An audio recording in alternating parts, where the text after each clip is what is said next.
Hi everybody, I'm going to try to wing a video here, and the reason I say I'm going to wing it is because in the house today we have a blizzard outside. We almost got away with a really nice winter up here, relatively mild, except that weather report said we were going to have something like a foot and a half to 2 feet of snow here in mid-March.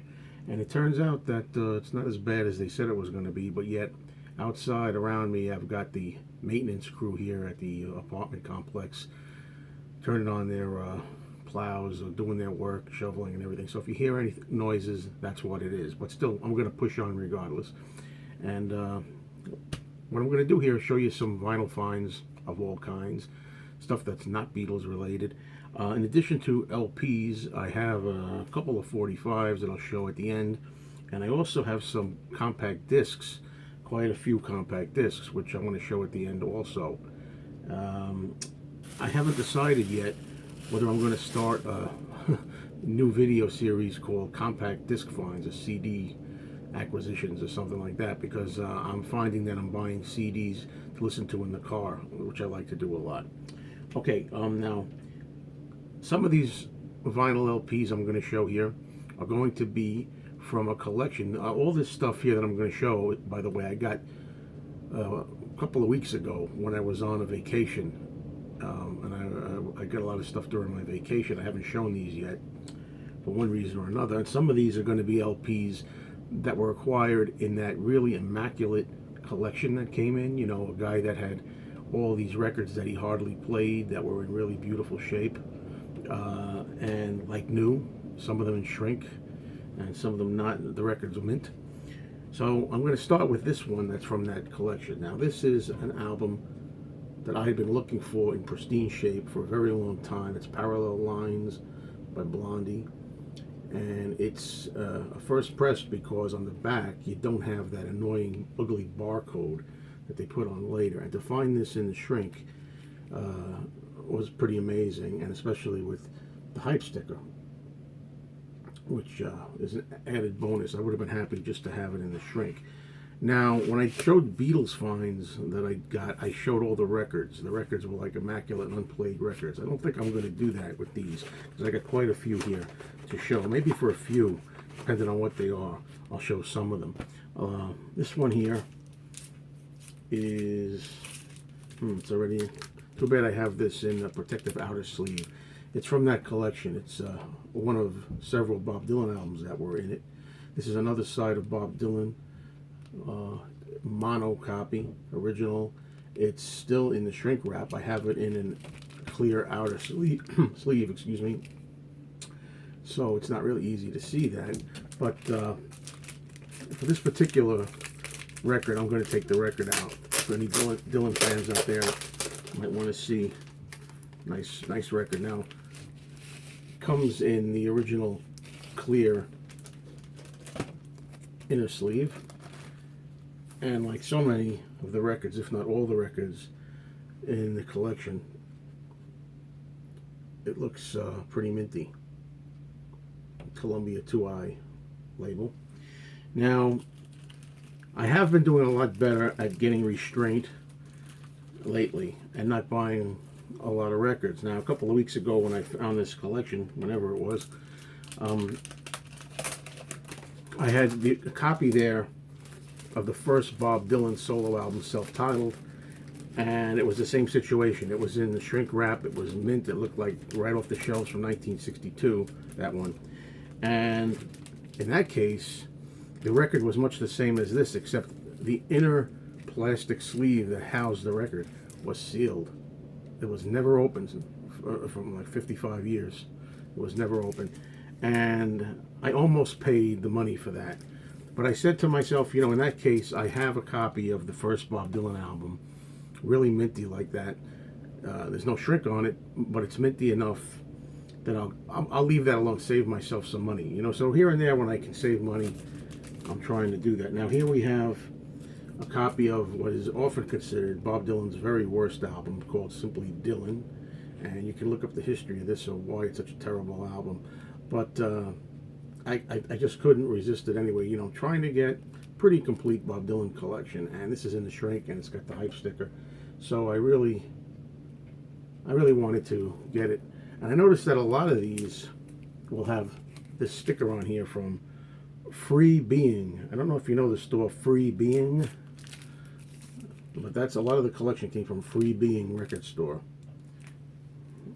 So now here's the one again where, now while I'm doing well at saving money lately, sometimes I give in. Like this one here, the Rolling Stones. To me, this album, Some Girls, is one of their very best albums. And I have this already with all the faces in here that were deleted. But my copy is the one that had very bold, bright color. Like it had dark green and red, and the colors weren't so faded like this. But I decided to get this one again, and I'm going to replace the other one with this. The reason being, first of all, it's got the Miss You hype sticker for this hit single.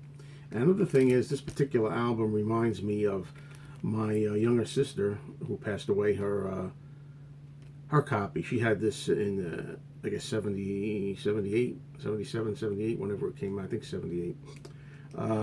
She had this, and I remember she had this copy with a lighter color scheme on there. And for those reasons, I really wanted to have this one as my primary copy. Now here's an album I wasn't sure if I needed or not from that pristine collection, because I already have this, but without the shrink.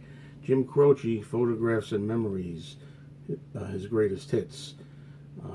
And it's got that sticker, although it's upside down, the Free Being record store collection. I mean, this is like tight shrink, beautiful, but it was only a few bucks. It wasn't expensive, which is why I decided to replace mine with it, Okay, the next album I'm going to show is an album that I really remember hearing from my mother's collection. She had a collection that she got from the record club. I guess the Columbia Record Club, and it's Gary Puckett and the Union Gap, greatest hits. And you can hear out there the plowing. Please, I'll try to talk over the plowing. Please deal with it. This is all I really need from Gary Puckett and the Union Gap. They got a handful of hits that I really like, and this was in the shrink. It's from that collection where the record looks like it's been unplayed. Now this one, I'm not sure if it's from that collection. I think it might have been. This is an album by Elvis Presley that I've been looking for in really nice condition for a long time. It's the 1973 Aloha from Hawaii via satellite. And this particular copy is a quadraphonic disc. Quad. And the shrink is off in this case, but it's really a pristine looking record. I mean, very, very, like, sharp looking spine, solid, no dings or anything. And this is the reason why I picked it up. And it's got the gatefold in there, of course. But the records are pretty pristine because, the record, this is a double record, isn't it? Yeah. Because it was kept in this. Nope, it's upside down, but it's upside down, so I'll show this side. You can see on the bottom it says Quadra Disc, side B. And these are really minty. But also, even though the shrink wrap is taken off this particular album, they did save the hype sticker. So I've got the hype sticker. I don't really like doing that. I mean, I know people do that. They say, well, I'll take the shrink off and I'll just cut out the sticker. I mean, it's better than nothing if you're going to do that. But I much prefer to leave the wrapping on with the sticker intact. When it's a gatefold, it's tough because you do want to see the gatefold. Now let's just stick with Elvis for a moment. This is an upgrade. In such beautiful shape, I can't tell you. Worldwide 50 Gold Award Hits Volume 1 of the box set. I mean, really in, again, phenomenal shape. I have this already, but this one is definitely going to replace the one that I have. This is much better, much nicer. And inside, it has a lot of stuff intact in here that I don't think I had everything here. Oops. Everything in there. I don't really know exactly what this is. It's an envelope, Sam Houston. Is this Elvis? Holy cow. I'm just noticing this. Well, is this part of the release? It's got tickets, 2 ticket stubs. I don't know whether this is the owners or whether this came with the album. Somebody tell me, because I don't know. Some Elvis fan I am. I'm not as well versed as I am with the Beatles, but it's got from June 11th, 1972. Looks like, you know, whether it's a facsimile or an original ticket stubs from that show, I don't know, but it was in there in the envelope. The records, I checked the records out. All the records in this multi-disc set are mint. You got a booklet in really nice shape.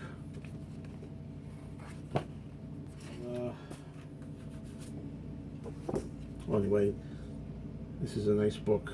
I always liked that look for Elvis. And yeah, they do quite a job out there taking care of the snow. You don't have to worry about shoveling when you live here. That's one good thing. Really nice pictures. Really nice book. I want to go through the whole damn book, actually.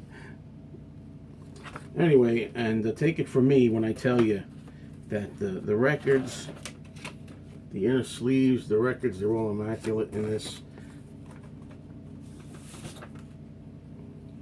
Really nice to have, like, these unplayed albums. This particular collection, it's a really great way to start as an introduction to Elvis if a lot of you don't have a lot of records. This particular box set. All right, I had forgotten to show some other special Elvis albums from this collection, and through the magic of video editing, I've gone back hours after the rest of this video to incorporate this in the middle. So here we go. Also from that really minty collection, I got this really nice Elvis Country album, and what really makes this special is that it's got the tag on there that says a special photo inside for a limited time only, and that's what's really nice about this particular shrink on this. And sure enough, from that same collection, there's the photo.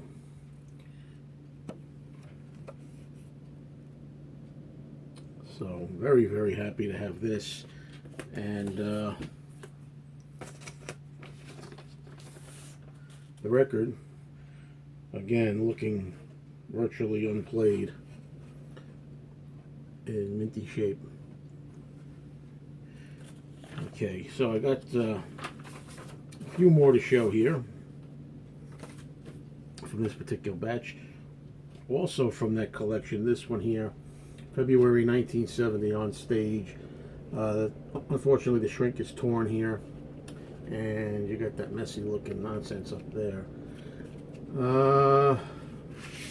Here too, we have the record. Just wonderful, like new shape.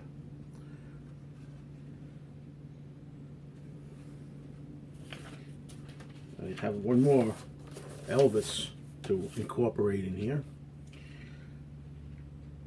and it's got that Free Being Records sticker on there. Elvis as recorded at Madison Square Garden. There's the record store sticker still on it.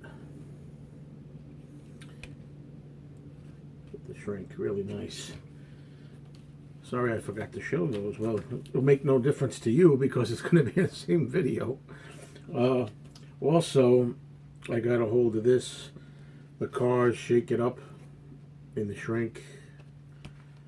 This was not from that collection of the guy with the minty records, but from another store.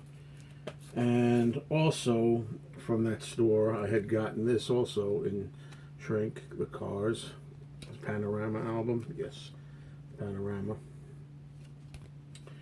And I like the Cars a lot, but you know, I don't know if I need those albums in entirety. Then I found a Pat Benatar Precious Time album from the store in shrink that was sealed and not yet opened. Now I'll just segue back to where I was. Okay, next up, Susie Quattro. This is an album from that collection. This is the first album called Quattro. There's obviously where the cellophane is, there was a sticker taken off there or something cut out of there. But it's really hard to find this record in its original shrink, and the record is mint. Believe me, I've checked it out. So it's really nice. Next up, I have an album that's sealed. This is Cher. It's got Cher doing a bunch of songs on here, including Bob Dylan's Masters of War, which is really interesting. John Sebastian's Do You Believe in Magic is on here, but this is a sealed copy, which I will open. This is an album I'll play as opposed to just collect and keep. Now from that collection of really nice minty records, I had gotten this, although it's not in the shrink wrap. It's the Stone Ponies, Linda Ronstadt, Volume 2. This is my third copy of this. I've been upgrading this forever, and this is like brand new. It looks so like new and as if the shrink wrap was just taken off of it. I don't like these holes that are in here. I think they're promotional holes, early, promotional copies. Still, I don't really like them, but I have to show the record because it's just, for a Capitol record, it's amazing when you see Capitol records that are so minty. There's a little speck there that's got to be dusted off. You just need a dusting with a light brush, really. It's like really brand new. So that was a good album to get, and that's definitely an upgrade to the other copies I've had of this. It's turning out that I'm getting a lot of Linda Ronstadt albums. Okay, and speaking of Linda Ronstadt, we have one more, which I'm pretty sure is straight out of this this particular collection also. If it's not, it might as well be because it's pretty nice. It's different drum, Linda Ronstadt again in really tight shrink, and the record is immaculate. Well, we'll take it out. It's reversed. Now I think that's it for the actual albums that came from that collection. I could be wrong. I'm pretty sure that's it for those though.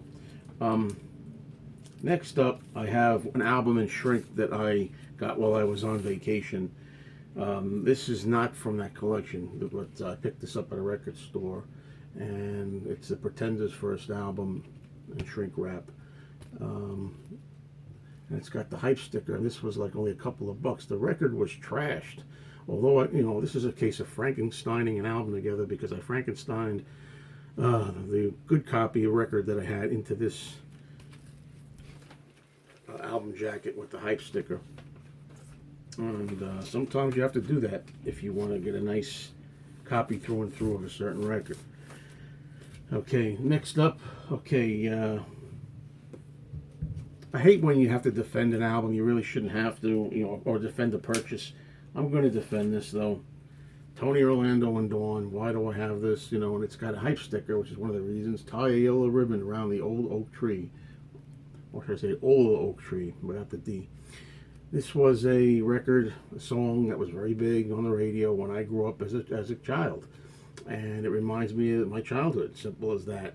I have that song on a Tony Orlando and Dawn Greatest Hits album. Why do I need the whole album? Because it was dirt cheap, only a couple of bucks. It's in the shrink wrap, and I like the cover. I think it's a cool cover, very 70s, and I love the hype sticker. So this is one where I don't need the record to play, really. I have the greatest hits with that song on it and others, but I can't get past the fact that it's a nice piece and I want to own it. So at times like that, I still have a weakness. By the way, is it sealed? The album's sealed. I didn't realize that. I'm just feeling it now. It's a sealed copy of this too. So who knows if I'll open it or not. I can always play the greatest hits. Let's go back to the Rolling Stones for a second here. This is a used copy but in nice condition on London Records. The Rolling Stones Songbook, the Andrew Oldham Orchestra, which is pretty cool. I didn't know about this album until I saw this. I didn't realize they had something like this. The Rolling Stones Songbook instrumentals. Okay, last of the LPs for this collection, but not at the end of the video, is Frida Payne, Band of Gold. Now, this is one of those albums that was perplexing as to whether I should buy it or not. Sorry about the glare. It happens with when you have cellophane on here or something. I love the song Band of Gold, one of my favorite singles of all time. I absolutely love it, grew up with it, another one from my childhood.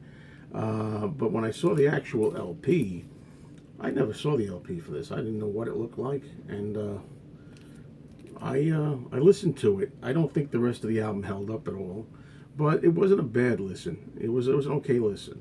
It was an okay album. It wasn't bad, but it's just a nice piece to have. I like that Band of Gold, the album. Okay, before I get to some compact discs, I'm going to show two 45s in that picture sleeve. And here's one I was so happy to find. Alice Cooper. It's Alice Cooper. He's back, the man behind the mask. And you'll notice it's the Jason mask from the Friday the 13th films, because this was part of the soundtrack, the closing credits theme for Jason Lives, Friday the 13th, Part 6. And this is easily among the many, many, many Friday the 13th films in my top two. It's always fighting for another film as the final chapter, maybe number one. This is number two. They're always reversing the places there for me. I can't make up my mind which of the two films I like better, but I love that song. I think it's really, really fun within the movie. And I have the album. There's an album that this is on. But to find this single was really, really nice. Now we have another one that's in picture sleeve, so to speak. The Curly Shuffle, 1980s hit, 83, from Jump in the Saddle Band, and a tribute to the Three Stooges, which was a big hit. And I never knew. When I bought this record back at the time it was released, and it just came like this when I got it. So sometimes, even when it was new, you couldn't get the picture sleeve. So I'm glad that I actually managed to find this with a picture sleeve that I never knew existed for it. So what's remaining here are going to be compact discs, and I think people are going to be giving me a couple of digs about these, and so be it. I'll show you what I got here. I'll show you why I'll get some digs. The first one that is probably the least, mockable, if you will, is the Cranberries. No Need to Argue. All these CDs were used for $1. So we're going through an age where CDs are $1, and for $1, 99 cents. I mean, I bought this because I love that song, Zombie. I don't care about the rest of it. I may play it in the car, but that song, Zombie, alone is worth $1. So I got that. Here's another one. I don't know how this will go over, but I love this, a couple of songs by her. Jewel, Pieces of You. I might even have this already on CD. I don't know if I buckled down and bought it. I think I might have this. Now that I'm showing it, sounds familiar. I might have bought it for $1 once before. But I want to get this on vinyl. And I know it exists on vinyl because I've seen it. Here's the one, really. I'm going to show it and just get it over with, folks. Believe it or not, the Spice Girls. Oh my God, he's got the Spice Girls. What a clown. Yep, well, Spice. Why do I have it? I love that song. I don't care. Say You'll Be There. I love that song. And the song Wannabe isn't so bad either. The two big songs from here. I played those two songs which start the album off in the car, and I let it go for the next few songs. It wasn't bad. Hey, look, I like pop that you can sing along to, that has a tune, that has singing. I mean, as long as it has a tune, it's catchy. I don't really give a damn. So that's it. And I got these two, which again, I think I'll get mixed opinions on this. First one I bought was The Very Best of Sheryl Crow. Now, I am quick becoming a Sheryl Crow fan, and I will stress, a fan of her music, not so much other things. But I love songs like All I Want to Do, Strong Enough is like one of my all-time favorites. Soak Up the Sun, Every Day is a Winding Road. It goes on, other ones. If It Makes You Happy, which just may be her best song. And I've liked these songs for some time. I never really got around to buying anything by her on disc, so now I do. The Very Best of Sheryl Crow is probably all I'll need, but I enjoyed it so much that I was willing to buy this for $1 also. The first album, Tuesday Night Music Club, for $1, that has All I Want to Do and Strong Enough on it, as far as I could see. There was a song here called I Shall Believe that I loved on this. Now I see I Shall Believe is also here, so maybe at least 3 big songs here. Now, I want to close by saying I don't know what's going on, but from what I can understand with Sheryl Crow, there's no vinyl on her. I did some research, and supposedly none of her albums anywhere in the world are released legitimately on vinyl. How the hell does that happen? This woman had tons of awards and Grammys and things like that. Would you explain that to me? They got to rectify that situation, unless Sheryl Crow herself, for some reason, doesn't want her catalog on vinyl. Anyway, thanks for watching, everybody. Take care.